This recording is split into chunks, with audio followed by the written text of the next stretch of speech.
ಎಲ್ಲ ಪ್ರೀತಿಯ ಸಹಜೀವಿಗಳೇ, ಕೆಲವರ ಸ್ವಾರ್ಥದಿಂದ ಈ ಜಗತ್ತು ಮತ್ತೆ ಯುದ್ಧದ ಕೂಪಕ್ಕೆ ಬಿದ್ದಿರೋದು ನಿಮಗೆಲ್ಲ ಗೊತ್ತಿದೆ.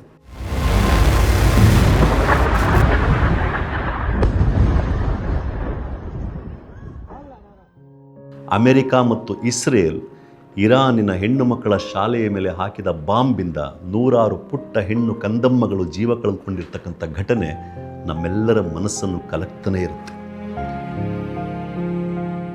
ಈ ಯುದ್ಧದಿಂದ ಇರಾನ್ ಮಾತ್ರ ಅಲ್ಲ, Saudi Arabia, United Arab Emirates, Bahrain, Kuwait ಈ ರೀತಿಯ ಮಧ್ಯಪ್ರಾಚ್ಯ ದೇಶಗಳು ಮಾತ್ರ ಅಲ್ಲ, ಇಂಡಿಯಾನೂ ಸೇರಿದಂತೆ ಇಡೀ ಜಗತ್ತು ಮತ್ತಷ್ಟು ಸಂಕಷ್ಟಕ್ಕೆ ಸಿಕ್ಕಾಕೊಳ್ಳುತ್ತೆ.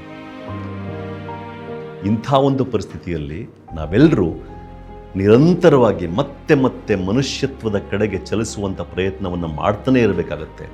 ನಮ್ಮೊಳಗಡೆ ಇರುವ ಮನುಷ್ಯತ್ವವನ್ನು ಸದಾ ಎಚ್ಚರದಲ್ಲಿ ಇಟ್ಕೊಳ್ಳುವಂಥ ಪ್ರಯತ್ನವನ್ನು ಮಾಡ್ತಾನೆ ಇರಬೇಕಾಗತ್ತೆ. ಇದೊಂದೇ ನಮ್ಮ ಮುಂದೆ ಇರತಕ್ಕಂಥ ದಾರಿ ಅಂತ ಅನಿಸುತ್ತೆ. ಈ ಪ್ರಯತ್ನದ ಭಾಗವಾಗಿ ನಾನು ನಿಮ್ಮ ಮುಂದೆ ಒಂದು ಪದ್ಯವನ್ನು ಓದ್ತೀನಿ. ಈ ಪದ್ಯ ಮರಾಠಿ ಮೂಲದ್ದು. ಮರಾಠಿಯಲ್ಲಿ ಯಾರು ಬರೆದಿದ್ದಾರೆ ಅಂತ ಗೊತ್ತಿಲ್ಲ, ಒಬ್ಬ ಅಜ್ಞಾತ ಕವಿ ಬರೆದಿರ್ತಕ್ಕಂಥದ್ದು, ಹೆಸರು ಗೊತ್ತಿಲ್ಲ. ಇದನ್ನು ಇಂಗ್ಲೀಷ್ಗೆ ಅನುವಾದ ಮಾಡಿರ್ತಕ್ಕಂಥದ್ದು ದರ್ಶನ್ ಮಾಂಡ್ಕರ್, ಇಂಗ್ಲೀಷ್ನಿಂದ ಕನ್ನಡಕ್ಕೆ ಅನುವಾದ ಮಾಡಿರ್ತಕ್ಕಂಥದ್ದು ನಮ್ಮ ಶಿವಸುಂದರ್ ಅವರು. ಈ ಪದ್ಯ ನಮ್ಮ ಅಂತಸ್ಸಾಕ್ಷಿಯನ್ನು ಸದಾ ಎಚ್ಚರದಿಂದ ಇಟ್ಟಿರಲಿ ಮತ್ತು ಮನುಷ್ಯತ್ವದ ಕಡೆಗೆ ನಮ್ಮನ್ನು ಸದಾ ಮುನ್ನಡೆಸಲಿ ಅಂತ ಆಶಯ ಇಟ್ಕೊಳ್ಳೋಣ. ಪದ್ಯದ ಶೀರ್ಷಿಕೆ ಯುದ್ಧವೆಂದರೆ ಏನೆಂದು ಇವರನ್ನು ಕೇಳು. ಯುದ್ಧವೆಂದರೇನೆಂದು ಇವರನ್ನು ಕೇಳು. ಇತಿಹಾಸ ಮತ್ತೊಮ್ಮೆ ಗಸ್ತು ಹೊಡೆಯುತ್ತಿರುವ ಈ ಹೊತ್ತಿನಲ್ಲಿ ಯುದ್ಧವೆಂದರೇನೆಂದು ಈ ಸಾಕ್ಷಿಗಳನ್ನು ಕೇಳು. ಕೇಳು, ಬೆರೆತು ಬಾಳಲು ಅಡ್ಡಿಯಾಗಿದ್ದ ಗೋಡೆಗಳನ್ನು ಕೆಡವಿದ ಜರ್ಮನ್ನರನ್ನು ಕೇಳು. ಕೆಂಪು ಚೌಕವನ್ನು ತಲುಪಿದರೂ ಕೊರೆವ ಚಳಿಯಲ್ಲಿ ಕೊರಡಾಗಿ ಅಸುನೀಗಿದವರ ಮಕ್ಕಳನ್ನು ಕೇಳು. ಯುದ್ಧವೆಂದರೆ ಏನೆಂದು. ಇಟಲಿಯನ್ನು ಕೇಳು, ಪೋಲೆಂಡನ್ನು ಕೇಳು, ಕೊನೆಗೊಮ್ಮೆ ಯುದ್ಧದಲ್ಲಿ ಗೆದ್ದ ಬ್ರಿಟನ್ನನ್ನೇ ಕೇಳಿಬಿಡು. ಯುದ್ಧವೆಂದರೆ ಏನೆಂದು. ಸೂರ್ಯ ಉದಯಿಸುವ ನಾಡಾದರೂ ಬೆಳಗಾಗುವುದರೊಳಗೆ ಬೂದಿಯಾದ ನೆಲವನ್ನು ಕೇಳು. ಸುತ್ತುವರೆದ ಬೆಂಕಿಯ ಮಧ್ಯೆ ಬುದ್ಧನನ್ನು ಅಪ್ಪಿ ಹಿಡಿದವರನ್ನು ಕೇಳು. ಯುದ್ಧವೆಂದರೆ ಏನೆಂದು. ಬಂಜರಾಗಿರುವ ಹಿರೋಶಿಮಾವನ್ನು ಕೇಳು, ಬಂಜೆಯಾಗಿರುವ ನಾಗಸಾಕಿಯನ್ನು ಕೇಳು. ಭರ್ತಿ 8 ವರ್ಷ ರಕ್ತ ಕಾರುತ್ತಿದ್ದ ಇರಾನನ್ನು ಕೇಳು, ಇರಾಕನ್ನು ಕೇಳು. ಆಫ್ಘಾನಿಸ್ತಾನವನ್ನು ಕೇಳು, ವಿಯೆಟ್ನಾಮನ್ನು ಕೇಳು. ಹಿಮ ಪರ್ವತದಲ್ಲಿ ಹೆಣಗಳ ಪೇರಿಸಿದ ಕಾರ್ಗಿಲ್ಲನ್ನಾದರೂ ಕೇಳು, ಲಡಾಖನ್ನು ಕೇಳು. ಯುದ್ಧವೆಂದರೆ ಏನೆಂದು. ಕುರುಕ್ಷೇತ್ರ ಮುಗಿದ ಮೇಲೆ ಹೆಣಗಳ ನಡುವೆ ಹುಚ್ಚನಂತೆ ಅಲೆದ ಅಶ್ವತ್ಥಾಮನನ್ನು ಕೇಳು. 100 ಹೆಣಗಳ ತಬ್ಬಿಕೊಂಡು ಭೂಮಿ ಬಿರಿಯುವಂತೆ ರೋಧಿಸಿದ ಗಾಂಧಾರಿಯನ್ನು ಕೇಳು. ಹಾಗೆಯೇ ಗೆದ್ದ ಪಾಂಡವರ ಮಡದಿ ಪಾಂಚಾಲಿಯನ್ನೂ ಮರೆಯದೆ ಕೇಳು. ಯುದ್ಧವೆಂದರೆ ಏನೆಂದು. ಪುರೂರವನನ್ನು ಕೇಳು, ನೆಪೋಲಿಯನ್ನನ್ನು ಕೇಳು. ಇಡೀ ಜಗತ್ತನ್ನೇ ಗೆಲ್ಲ ಬಯಸಿದ ಅಲೆಕ್ಸಾಂಡರನ್ನು ಕೇಳು. ಕಳಿಂಗದ ಕಠಿಣ ಕಾಳಗದಲ್ಲಿ ವಿಜಯಿಯಾದ ಅಶೋಕನನ್ನು ಕೇಳು.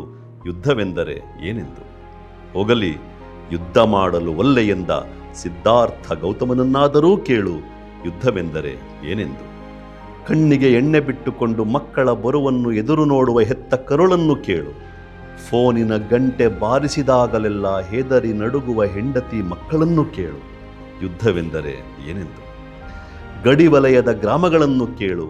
ಶೆಲ್ ದಾಳಿಯಲ್ಲಿ ಪುಡಿಯಾದ ಗೋಡೆಗಳನ್ನು ಕೇಳು. ಭೀತಿಯಿಂದ ನಡುಗುವ ಮನೆಗಳನ್ನು ಕೇಳು. ಯುದ್ಧವೆಂದರೆ ಏನೆಂದು. ಅಥವಾ ಈ ರಾತ್ರಿ ಭೂರಿ ಭೋಜನ ಮುಗಿಸಿ 1-2 ಪೆಗ್ಗು ಏರಿಸಿ ಬಂಗಲೆಯೊಳಗಿನ ಸುಂದರ ಉದ್ಯಾನದೊಳಗೆ ತಿಂದದ್ದು ಅರಗಲೆಂದು 1-2 ಸುತ್ತು ಹಾಕಿದ ನಂತರ.